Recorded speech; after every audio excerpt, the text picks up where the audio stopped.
Let's go again. I'm Anna Vingeyer. I'm a postdoc here working with a mob grazing demonstration project, kind of what Sherry was explaining a little bit at the beginning. And so kind of my show was coordinate finding ranchers that do mob grazing like Chad and trying to set up some sites for the demonstration. Here we go. So to kind of get on the same page, I'm a soils person. I have a background in soil science, basically. So what's soil organic matter? Of the whole, can you see the mouse? Yeah. Of the whole soil organic matter is just a small fraction, a tiny fraction that is made of microbes, some insects, some plant debris, and the humus. And why do we care about that tiny fraction? Well, because it has an important role on the nutrient supply for the plants. It holds nutrients, it provides nutrients like nitrogen, phosphorus, sulfur, and also can make some of the nutrients, some of the micronutrients more available to plants. And also can feed the microorganisms and some of the insects. But it goes beyond the nutrients. It also helps to stabilize the soil, to make the aggregates, and that helps to get pore space in the soil to help the water infiltrate in the soil and not just wash over and cause erosion. It also helps to get more water holding capacity, so the soil can store the water longer for the crops. And it also aids in keeping soil biodiversity, keeping a lot of microbial diversity there, but also small insects. It gives the soil the color. If you see a dark soil, it usually smells good and has more organic matter that has a lighter color. And it also helps as a buffer for chemicals. It can help break them down, or it can absorb them so they don't go to groundwater.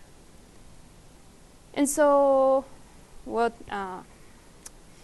my background is more in cropland, but also in grasslands. There is a interest in increasing the soil organic matter content, in increasing all the benefits that are associated with organic matter. So how can that be done? We can think of that as a balance between having more inputs added to the land. What are inputs? Are organic material, organic stuff, more roots, more litter, more trample material, more dung being deposited in the land. All those will be the organic inputs. But at the same time, we want less losses. So anything associated with erosion, try to minimize erosion, try to minimize the exposure of a bare soil, kind of the blowouts that Chad was mentioning, try to minimize those things. And also by keeping the soil covered, we also can help soil regulate its temperature and so kind of slow a little bit the decomposition. So how does grazing management can contribute to build soil organic matter? Well, for a soils person, grazing is a bunch of decisions that you have to take on when to graze, what to graze, how to graze it, how often to go back.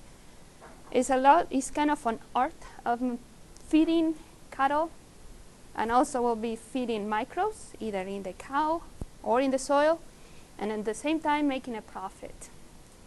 So some of the things that our decision for the grazing management are how much biomass accumulation will be in a specific time. And it's not just how much above ground biomass, kind of what Ben is studying is how that also influences the amount of root biomass that's going there. Roots are already in the soil. We don't need to put them inside the soil to make organic matter. They are already there. So we're increasing the above ground biomass increase, the amount of root, the amount of organic input from the roots. And also by increasing the biomass accumulation, we can also have more litter being added to the ground. The other point about grazing is how we utilize that pasture. How much trampling are we getting there? How much of that green biomass and also some of the standing biomass, how much gets trampling, get flattened over the soil, and will potentially become an input. It's on the soil, on top of the soil. That doesn't mean it's inside yet. We need to get that thing that is on top of the soil inside the soil.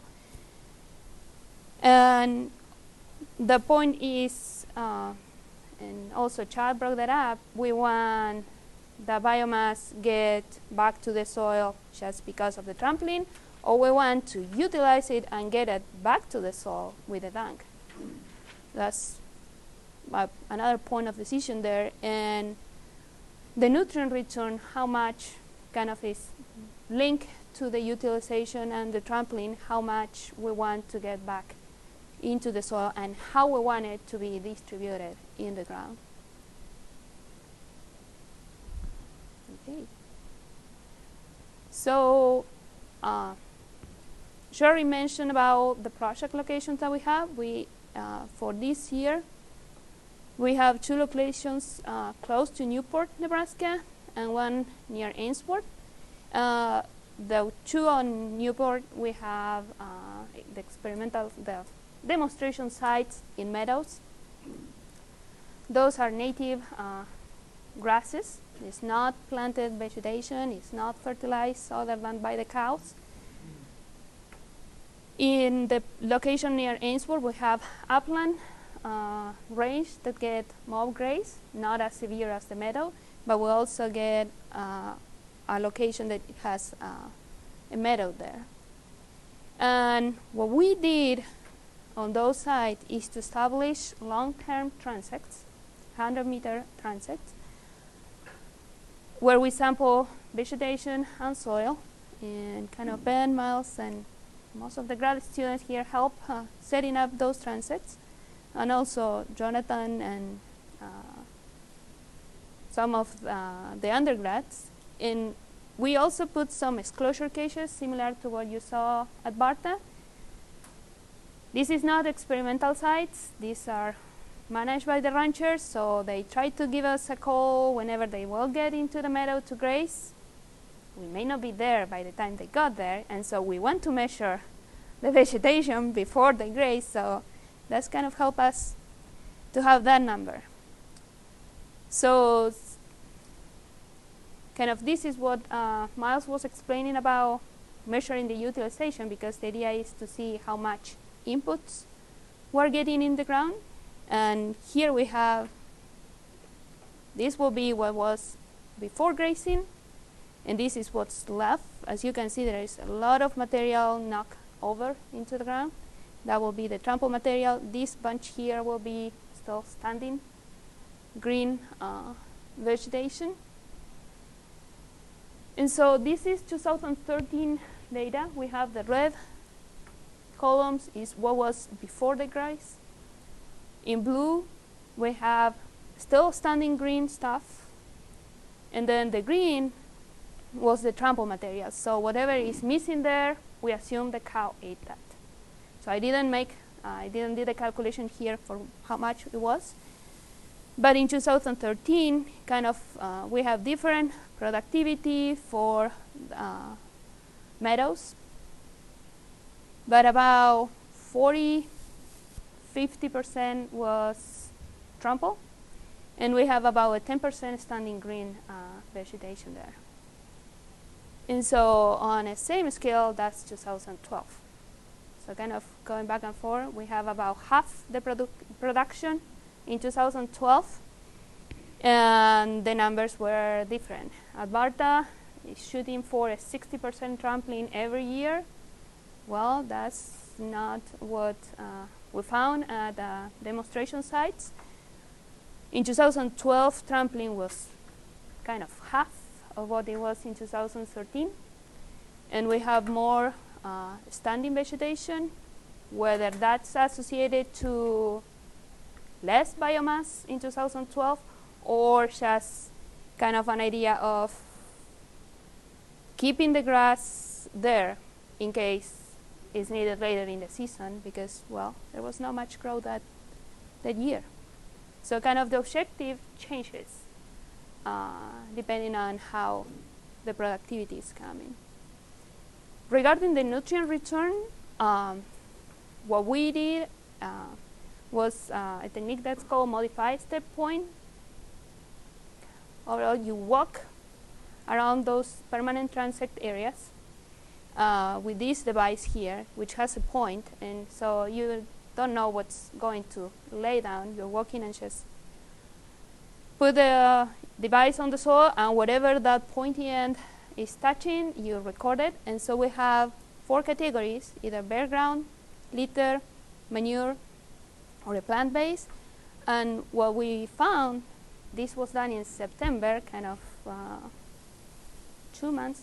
The mob grazing was in July. That's his Chad location. And still we hit way more manure spots on the mob graze area than on the continuous grazing or the hay that occasionally gets some cattle there.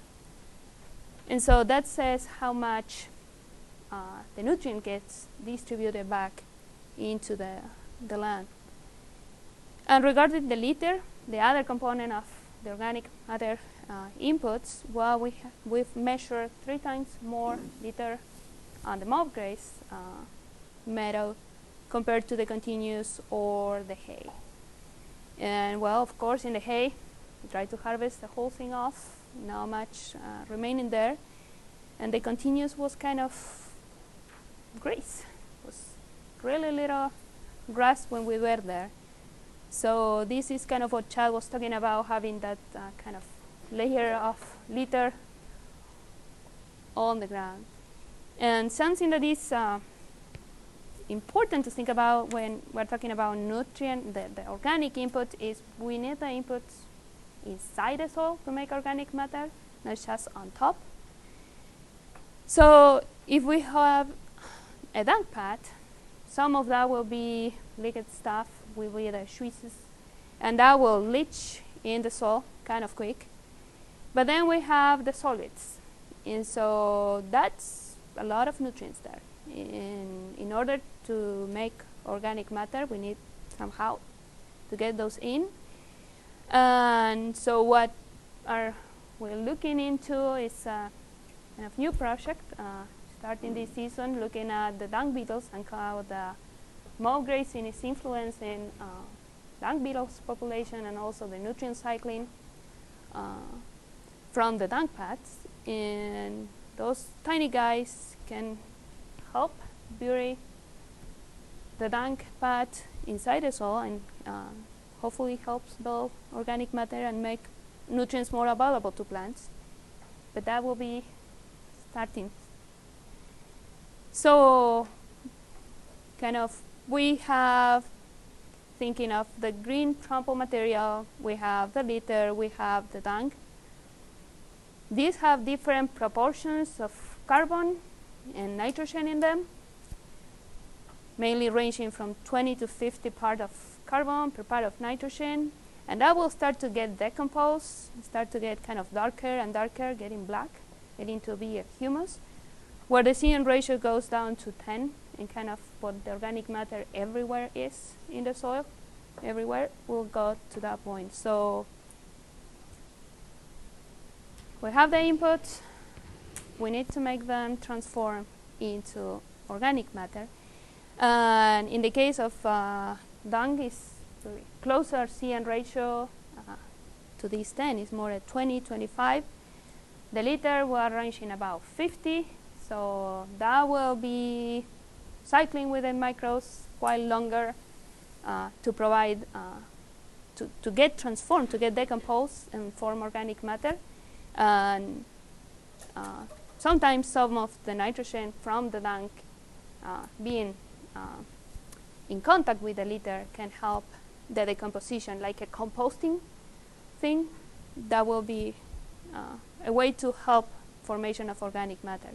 So how we measure soil organic matter in these sites? Well, on these permanent transects, here is the tape on the ground, which is we're using these soil probes We took 8 inches, the first 8 inches of sand, because all these sites are kind of pure sand, some more sugar sand than others, but there probably is half an inch dark soil, and then the rest is just sand. We were sampling in spring 2012, before the grazing season starts. And so this slide here, these ones are from Barta. We have 2 pastures, pasture 11 and 22. This will be in 2010, pasture 11, what we measured in 2012, 2010 for the other pasture, and 2012 for against the pasture 22. And at Barta we measure the first 4 inches, then another 4 inches, and then down 4 inches more. And yeah, kind of all the organic matter will be the top part of the soil, and then there is not much down there.